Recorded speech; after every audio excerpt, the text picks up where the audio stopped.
Si Aljon Boy. So, init. Dami tayong re-release ngayon. So, medyo natagalan sila kasi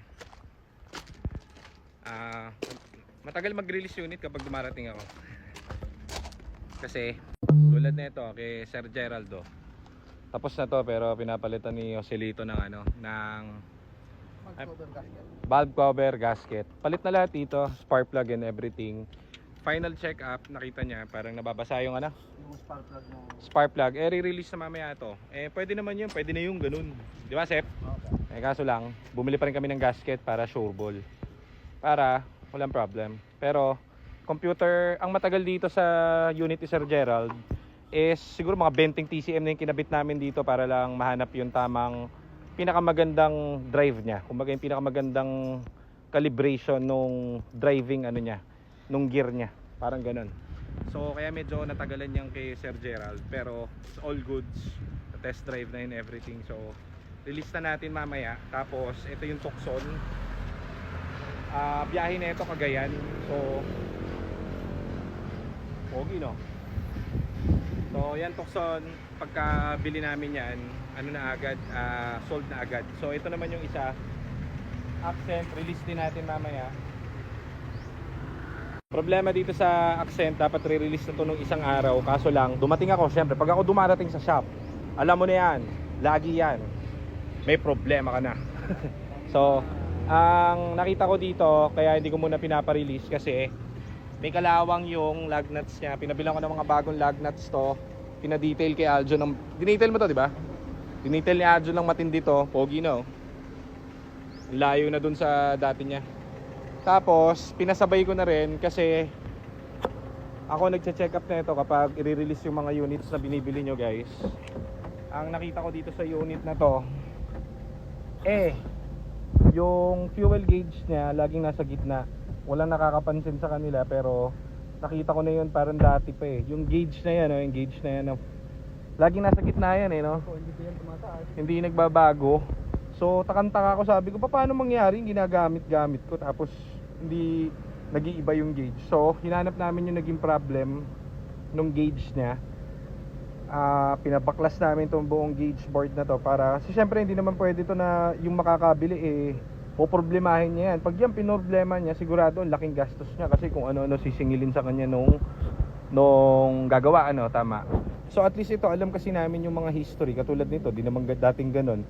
So pinatanggal ko tong ang tawag dito, gauge. Shout out kay Sir Chris, ang aming malupit na electronics. Wala raw problem yung gauge. Ang na-detect niyang problem is yung kanyang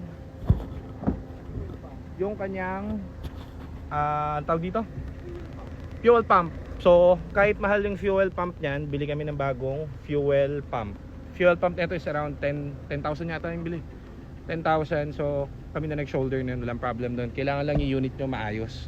So bagong fuel pump nung pagkabit, ayun, boom boom boom, pasok na agad yung fuel gauge cluster niya. Wala rin itong check engine kasi napalitan na lahat ng sensor ng oxygen nito.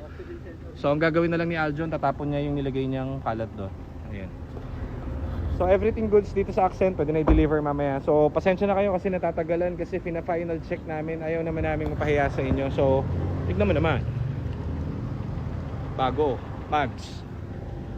Ang pogi, parang pogi na ngayon, no? Pumogi.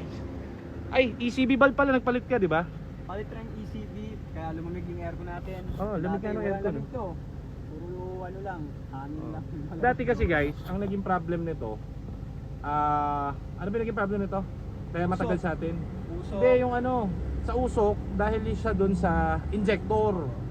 Ang injector nito guys, parang umabot ng 40,000, no? For recalibration ng injector 4. Walang problem yung engine. Kaso naging problem niya injector. Yun yung parang naglalabas ng gasoline, ng fumes doon sa makina para umandar. So matagal siyang natenga itong Accent na to dahil ang nakadali naman ito, pinsan ko si Mark. So okay lang yun, nagkakataon talaga yun, dumarating yun, pero hindi yun para ipasa dun sa kliyente. So ako mismo papagawa niyan. So yan, gawa na. Pinakamalupit na tirador ng Hyundai yung gumawa niyan. Diba? Pero nasa tama dito, dati nakuha namin to, ganito na to eh. May tama na siya dyan. Pero anyway sa ano, performance nito, eh kahit sa modalin to boy. Di ba? Ito pala yung lumang lug nuts eh. Ito, tinan mo yung lug nuts dati, ang pangit, may kalawang. O, tapon na to dun. Ay hindi, bigay mo sa kanya yung adapter. Etong adapter, bigay mo sa kanya. Ah, pakita mo na lang kasi pinapalitan ko pa. Pangit eh. Tapon mo yun ha, yung ano. Ano John, ayos ba? Ayos. So yan.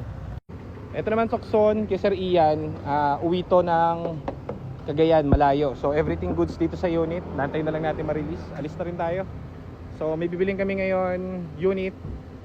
Yung ganito yung bibili namin. Basta mamaya abangan nyo, meron tayong unit na bibilin. Maganda. So alis na muna tayo. Hindi na tayo, kasama natin yung dalawang goons. Punta tayo na, hindi ko alam kung paano yung bibili natin, sikreto. So ayan guys, papunta na yung mga order nyo. Ayan si Jorcelito, magbabay na tayo kayo si Lito. Ingat. So ginagawa niya kasi yung fini-finishing niya yung na fiesta kay Sir Gerald.